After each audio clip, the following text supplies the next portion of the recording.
Hello and welcome to NextGen, your exclusive look into the future through UAE's industry leaders. And today's guest, Muhammad Binghatti, the CEO of Binghatti Holding.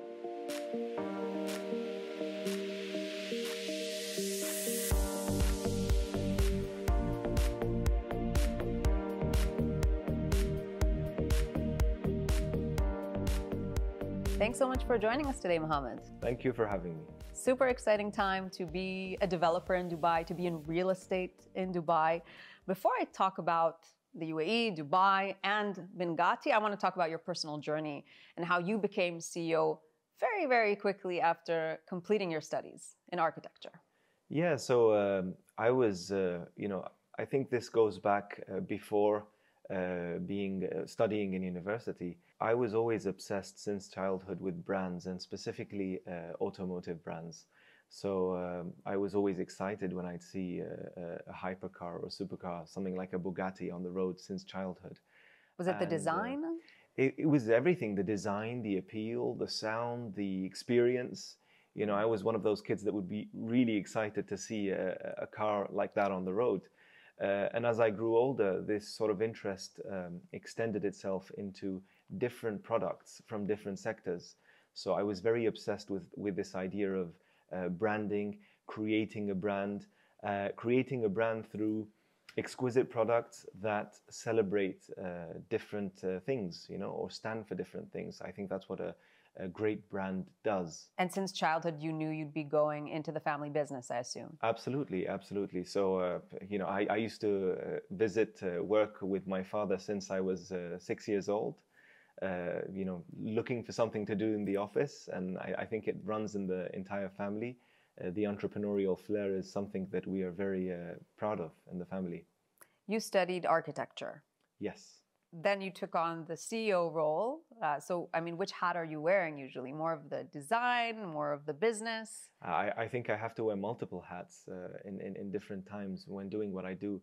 And I think that's the beauty of what I do. And again, it goes back to this idea of branding. I had this vision since my days in architecture school, which stems from being inspired from different sectors and different industries. You see a car, let's take Bugatti, for example. It's unmistakable. It's a Bugatti. Even a young child would know this is a Bugatti. And the reason for that is iconic design. It's what the brand stands for. It's the design philosophy and the excellence that this product is manufactured in. And so this is the same sort of vision we had for real estate. We wanted to create a brand for real estate.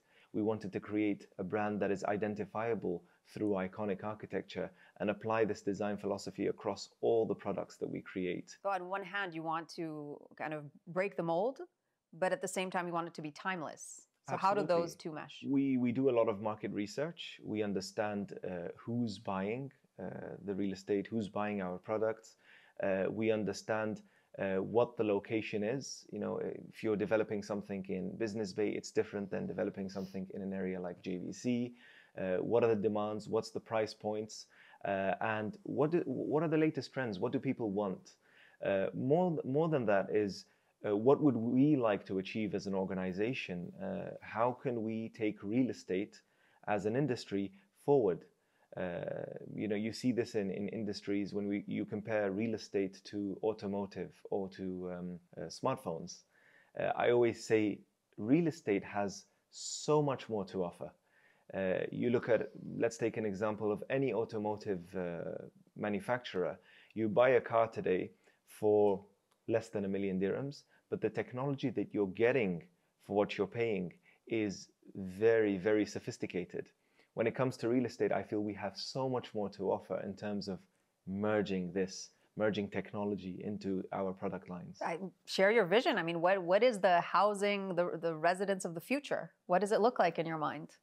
I think to answer that, we can look at industries like the automotive, the evolution of cars, how a car started and what it is today. A car started as a means of transport from one location to another. Today, you can get a massage in your car. You can. It can drive you. It can drive you. Exactly. You see the taxis that are going to be launched in Dubai soon. So for us, we would like to learn from industries such as the automotive industry and apply the evolution in a similar fashion to an asset class such as real estate. So a home is not just a place where you eat and sleep. Absolutely. A home becomes something completely different. Correct. Interesting. Correct. And then we'll talk about your different projects and what each one has to offer, because you cater to very different audiences. You're the ultra luxury, then you have the much more affordable, you have the luxury. So who is your main clientele, so to say? Well, I think you nailed it. I mean, we try to cover all the segments in the market. I almost like to give the example of airlines. You know, successful airlines are those who are able to cover all the categories. You know, you have economy, premium economy, business class, first class, and then a private jet also. So for us, you know, we try to cover all the product lines, all the niches in the market. So when it comes to the uber luxury segment, we're always trying to cater to the client needs. We're always trying to provide something that is completely unique and different to the market. So if you can shed some light, you've been in the headlines quite a bit recently, from the launch with Bugatti to Jacob Co Tower, now most recently the collaboration with Mercedes-Benz. What can you share from that? I guess from the most recent one, as we haven't heard too many details, and then where does the inspiration come from? When you look at the brands we've worked with, we're the first worldwide to bring these brands from their respective industries to an industry like real estate. How's a partnership like this born? That's a good question. So I think a lot of what's relevant on how we bring these partnerships to life is our business model. We're a vertically integrated developer. We're a design-led developer. So we employ almost 70 to 80 architects in-house. We have a full interior design team of 35 members. And we control the supply chain from A to Z when it comes to manufacturing elements, even like joinery, aluminum. All these elements are manufactured in-house. Sure, but if we go a bit deeper, because there are other developers who are vertically integrated, and they don't have these major partnerships with global brands. So if we look, for example, at Bugatti, take us to the boardroom, the meeting room. What's the conversation like? Where does that partnership start, and then how is it expressed ultimately? We work very closely with these brands. They're not mere sort of co-branding agreements where we just license a name. It's a whole journey. You know, we plan trips to the HQ at Molsheim in France. We have trips to Dubai from the Bugatti team, and it's a very inclusive process. So our design teams meet, you know, sometimes once, sometimes twice, sometimes even 5 times per week, as many times as it takes to really achieve the product that is adequate to represent the brand and be truly and inherently and authentically Bugatti. So would you say the most important element for these mega brands is to be authentic to the brand? It's to uphold the brand in all aspects, when it comes to design, when it comes to quality, when it comes to marketing and sales, and understanding what the brand truly stands for. So, you know, us as partners, we're almost an extension of the custodians that protect such a brand and have protected what the brand has reached thus far. And so your understanding of their brand is a very important part of that. Absolutely, absolutely. It's indispensable. So if we're looking now at Dubai and recent headlines, demand is far greater than supply, to the extent that there would have to be 50% more properties released every year to meet that demand. I'm really curious to know how you see it, and then how that type of information plays into your business decisions. I think it's no secret today. Dubai has absolutely been successful in positioning itself as a very viable alternative to many places around the world, in terms of being a global city, an economic hub, a place to be based in, to work in, to live in. So especially post-COVID, you know, and the way the prudent leadership of Dubai and the United Arab Emirates was able to handle crisis. You know, we saw a lot of people really flocking into Dubai to actually build a whole life in Dubai. Today, the latest stats indicate that there's 100,000 new families that have decided to be based in Dubai. So for us as real estate developers, we're definitely seeing this trend. We see a lot of people choosing to buy properties and to be based in Dubai rather than rent properties. And I think this goes back to things like changes in legislation when it comes to visas, golden visas, investor visas. We saw a lot of people who have chosen Dubai as a permanent place of living, gotten their families into Dubai and really understood the value of Dubai as not just locally within the Middle East, but also worldwide. Do you think there'll be this continuous steady increase in the real estate pricing market? I think so, because you have different segments in the market.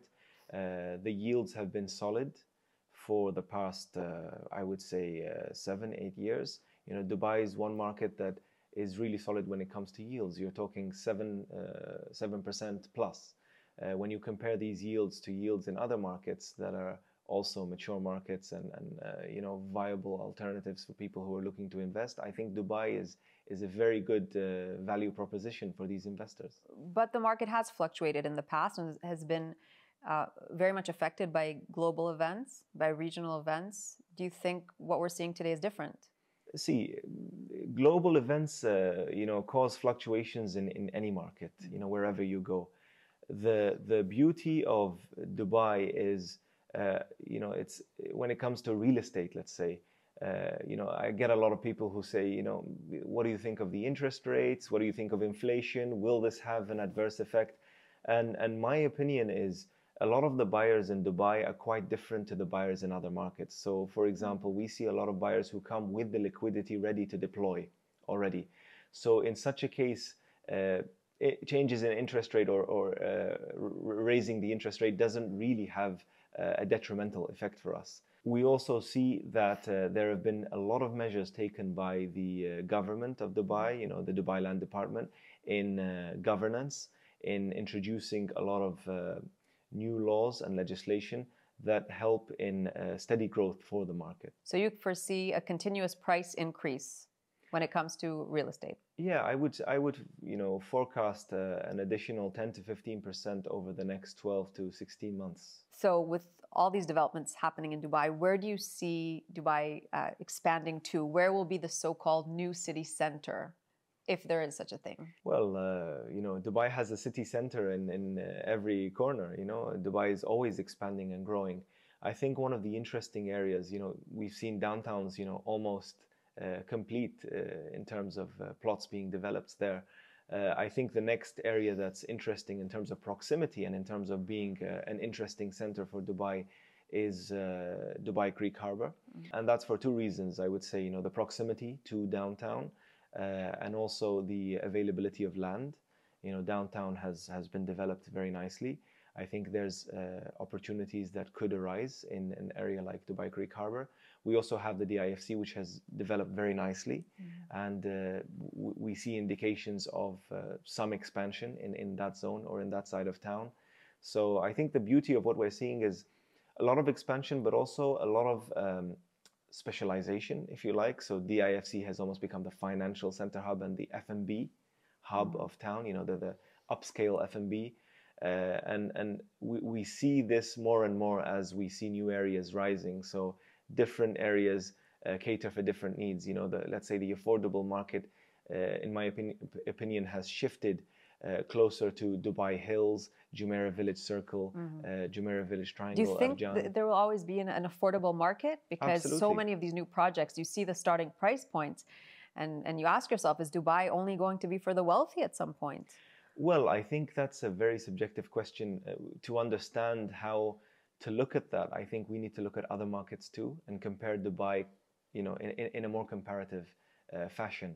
So if you look at Dubai real estate versus Miami real estate versus New York, London. I think there's a lot of value proposition when it comes to prices in Dubai real estate. We're still very affordable even with luxury properties. So is it a good time to buy in Dubai?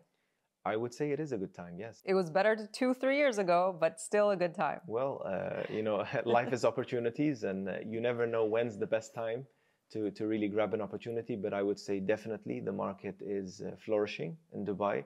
It's always a good idea to have a property in Dubai, not just because I'm a property developer, but honestly speaking, when it comes to an investment, the yields make sense. The capital gains that have happened thus far for the past 3 years, 4 years, they make sense. And I think Dubai has successfully positioned itself as a financial hub for the Middle East and even for the world. Do global events that have taken place here, obviously Expo and now COP28, do they affect the real estate market? I think they've had very positive effects. These sort of events, they really shed the light on Dubai's position, and they solidify Dubai's position as a leading financial hub, a city that is able to bring together people from all over the world and host such successful gatherings with very high-profile people. So I think these events give the opportunity to open up Dubai to a larger audience, people who perhaps haven't visited before, haven't seen what's going on. They visit because of these events, and they realize that, there is today a city like Dubai, in the Middle East that is a very viable alternative to many cities that perhaps are outside the Middle East. With your own portfolio, can you share some insight as to the number of projects you have ongoing right now in Dubai? Yes, so we've successfully handed over more than 60 projects across Dubai, units amounting to 10,000 units.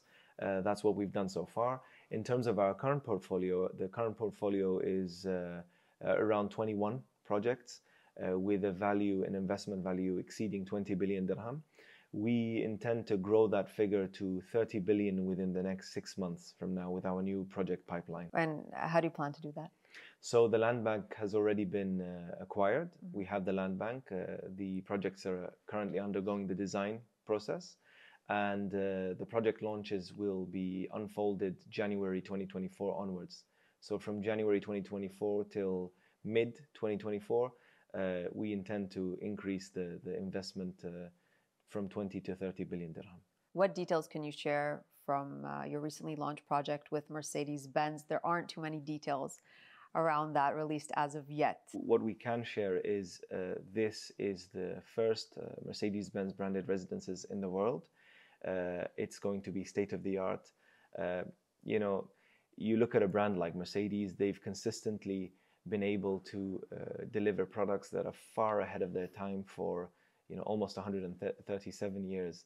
So when it comes to real estate, you can only expect the same.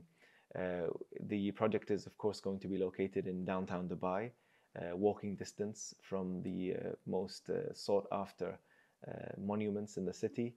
And you can only expect, the best of the best. Which is interesting because downtown Dubai, yes, it offers that urban magic.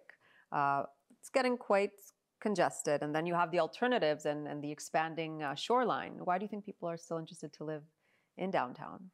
Well, I mean, when it comes to downtown, you're talking about the arguably the most prime spot when it comes to real estate in Dubai. Everyone wants to be close to the Dubai Mall. Everyone wants to be close to Burj Khalifa. These are monuments that have really shaped the skyline of Dubai. No one comes to Dubai without visiting these places. So I think when it comes to the center of the city, downtown is definitely the place to be. So you have both Mercedes and Bugatti coming downtown, Business Bay downtown. Yes, almost in similar locations, very similar locations close to each other. But each project having its own allure and its own unique value propositions. A project like Bugatti, I would say, is aimed at a more exotic audience, an audience that's looking for an exotic lifestyle, a lifestyle that is inspired by the French Riviera, having your own private beach in the heart of the metropolis. So that sort of lifestyle, which is difficult to get in a very urban metropolitan You would location. think impossible. French Riviera and Business Bay, quite unlikely. Absolutely. So again, it goes back to the brand philosophy with a brand like Bugatti. And each and every project, we're very wary of providing something unique in each project. And you've said that you want your buildings to be the billboards. Absolutely. So you don't invest in billboards, you just want to invest in the actual building that speaks volumes and can be recognized from miles away. Correct. That's what true iconic design does. Iconic design and iconic products are able to market themselves. You don't need to really spend on marketing the product because the product is so appealing inherently.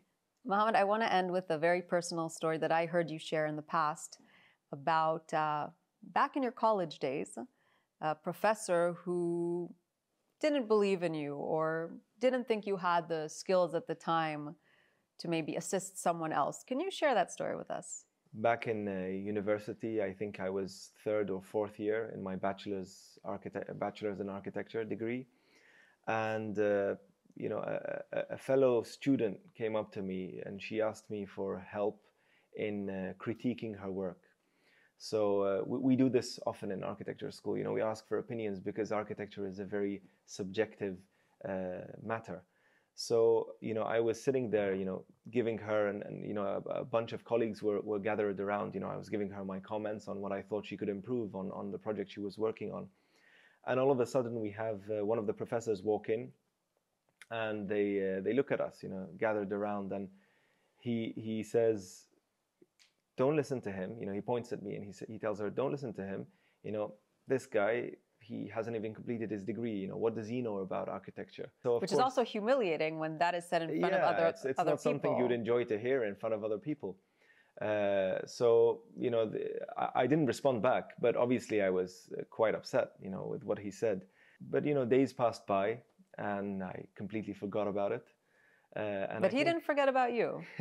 Well, yeah, I think so, because I think it was 4 years after I graduated, started with my entrepreneurial career. I get a call out of the blue, and it was a number that wasn't registered on my phone. So I answer, and it was the professor, and I was completely surprised. I hadn't connected with him ever since university. So I asked him, how can I help you? And he tells me, "No, I just wanted to reconnect with you, and I wanted to explore the potential of working for you." At that moment, it was very interesting because it was almost like having an avalanche of flashbacks, remembering that time from university when this very person had told everyone that I basically knew nothing. What went through your mind at that moment? The main thing that went through my mind is, when you go through hardship, the best thing is to focus on yourself. And I think it's always wise to take hardships, to take the best out of lessons in life, to take the best. I heard a nice saying the other day, which is, to be successful, you fail, you learn, you fix, and then you try again. And so every single successful person in life, in any sector or in any endeavor, I think what makes them successful is their ability to go through hardships, to go through circumstances that may let them down, and really consider them as fuel for them. They consider these occurrences as a way to fuel their energy, to really prove to themselves and to the world what they're capable of. What was interesting for me hearing the story was that it didn't sound like you had a grudge, that you held a grudge, that you were angry. Not, absolutely not. So the idea was, and this becomes more relevant as you grow in life, whether you're an entrepreneur, a business owner, anything you do, I think it becomes less relevant. Holding a grudge or being upset about something becomes less relevant, I think, because you become too busy succeeding or become too busy doing what you do, and you realize that holding a grudge, there's no value in that. If anything, that would be the setback. Absolutely. What he did was fuel. If Absolutely. you held a grudge, that would be your setback. Absolutely, indeed. Muhammad Binghatti, thank you so much for your time today and for sharing your story with us. Pleasure, thank you.